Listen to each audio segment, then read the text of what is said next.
पिताजी जल्दी चलिए, वरना मैं आज स्कूल में देरी से पहुंचूंगा। मेरी टीचर बहुत गुस्सा करती है। हाँ हाँ बेटा, अभी चलते हैं, बस 2 मिनट रुको। तभी रमेश की पत्नी कमरे से बाहर आती है और रमेश से कहती है, सुनिए जी, आज शाम को आप ऑफिस से जरा जल्दी घर आ जाइएगा। याद है ना, आज आपको मुझे शॉपिंग कराने के लिए लेकर जाना है। अरे भाग्यवान, इस महीने हाथ जरा तंग है। मेरी मानो तो शॉपिंग का विचार कुछ दिनों के लिए अपने दिमाग से निकाल ही दो। मैं तुम्हें अगले महीने पक्का शॉपिंग कराने ले जाऊंगा। अभी मुझे चलना चाहिए, वरना राजू को स्कूल पहुंचने में देर हो जाएगी। देखिए जी, अब आपके ये बहाने पुराने हो चुके हैं। मैं कुछ नहीं जानती। आज शाम को मुझे शॉपिंग करने जाना है, मतलब जाना है। आगे आपकी मर्जी। अच्छा ठीक है भाग्यवान, अब तुम पूरा घर सर पर मत उठाओ, मैं कुछ करता हूँ। इतना कहकर रमेश अपने बेटे राजू को लेकर वहां से चला जाता है। घर से निकलने के लिए रमेश जैसे ही अपनी मोटरसाइकिल शुरू करता है, तभी उसकी माँ उसे आवाज देकर कहती है, अरे रमेश, आज शाम को मुझे कुछ पैसे दे देना। याद है ना, मैंने तुझसे कहा था कि मुझे मंदिर में चढ़ावा चढ़ाना है। अरे माँ, मेरी तनख्वाह आने में अभी 10 दिन बचे हैं, अभी मेरे पास बिल्कुल पैसे नहीं है। हाँ, मेरी तनख्वाह मिलते ही मैं तुम्हें पैसे दे दूंगा। रमेश की माँ चिढ़कर कहती है, अरे तेरा दिमाग तो खराब नहीं हो गया? मैंने तेरे भरोसे मंदिर के पुजारी जी से वादा कर दिया है और तू कह रहा है कि पैसे नहीं है। अब मैं पुजारी जी को क्या जवाब दूंगी? तुझे तो मेरी इज्जत की भी कुछ परवाह नहीं है। अच्छा ठीक है माँ, अब तुम गुस्सा मत करो, मैं शाम तक कुछ इंतजाम करता हूँ। इतना कहकर रमेश वहां से चला जाता है। फिर दोपहर को जब रमेश अपने दफ्तर में बैठा होता है, तब उसे अपनी पत्नी और माँ की बातें याद आती हैं। रमेश अपने दफ्तर के एक साथी मोहन से कुछ रुपए उधार मांगता है। अरे भाई मोहन, मेरा एक छोटा सा काम कर दो, मुझे कुछ रुपयों की सख्त जरूरत है। मुझे कुछ दिनों के लिए क्या तुम रुपए उधार दे सकते हो? अरे रमेश भाई, मैं तुम्हें पैसे उधार तो दे सकता हूँ, लेकिन मुझे वक्त पर पैसे लौटा देना। वैसे भी मेरा मानना है कि दोस्ती यारी में कभी पैसों का व्यवहार नहीं करना चाहिए। ये कहावत तो तुमने सुनी ही होगी कि उधार प्रेम की कैंची है। मैं नहीं चाहता कि पैसों को लेकर हमारा रिश्ता खराब हो। अरे मोहन, तुम बिल्कुल चिंता मत करो, मैं तुम्हारे पैसे वक्त पर लौटा दूंगा।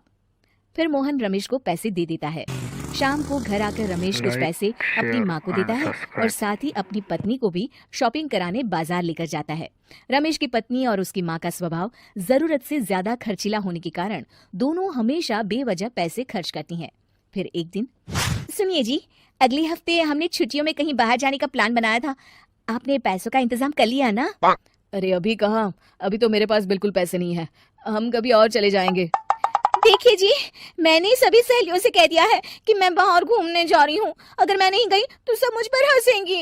आप कहीं से भी पैसों का इंतजाम कीजिए जी। इतना कहकर रमेश की पत्नी वहां से चली जाती है।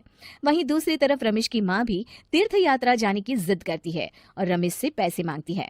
फिर अगले दिन रमेश एक सेठ से पैसे उधार लेकर अपनी पत्नी और बेटे को घुमाने ले जाता है और अपनी माँ को भी तीर्थ यात्रा पर भेज देता है। लेकिन जैसे ही रमेश अपनी छुट्टियां बिताकर वापस आता है, कर्जदार उसका जीना मुश्किल कर देते हैं। इतना ज्यादा कर्ज एक साथ अपने ऊपर देख रमेश काफी परेशान रहने लगता है। फिर एक दिन राजू की स्कूल की फीस वक्त पर न भर पाने के कारण रमेश को स्कूल में बुलाया जाता है। स्कूल के प्रिंसिपल साहब रमेश को सख्त हिदायत देते हैं कि अगर वक्त पर स्कूल की फीस नहीं भरी गई तो उनके बेटे का नाम स्कूल से काट दिया जाएगा। अपने बेटे की स्कूल की फीस भरने के लिए रमेश अपने दोस्त गिरधारी से कुछ पैसे उधार ले लेता है और स्कूल की फीस भर देता है।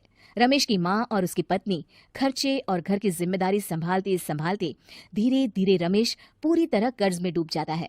और तभी एक दिन दफ्तर में काम करते समय रमेश की तबीयत अचानक बिगड़ जाती है और वो बेहोश होकर गिर पड़ता है। उसे जल्दी से पास के एक अस्पताल में भर्ती कराया जाता है। रमेश के घर वालों को ये बात पता चल जाती है तो वे सभी अस्पताल पहुंचते हैं। अस्पताल के डॉक्टर साहब उन्हें बताते हैं, देखिए, देर रात तक जागने और जरूरत से ज्यादा काम करने की वजह से इन्हें चक्कर आ गया था। बेहतर यही होगा कि इन्हें कुछ दिनों के लिए पूरी तरह आराम करने दिया जाए।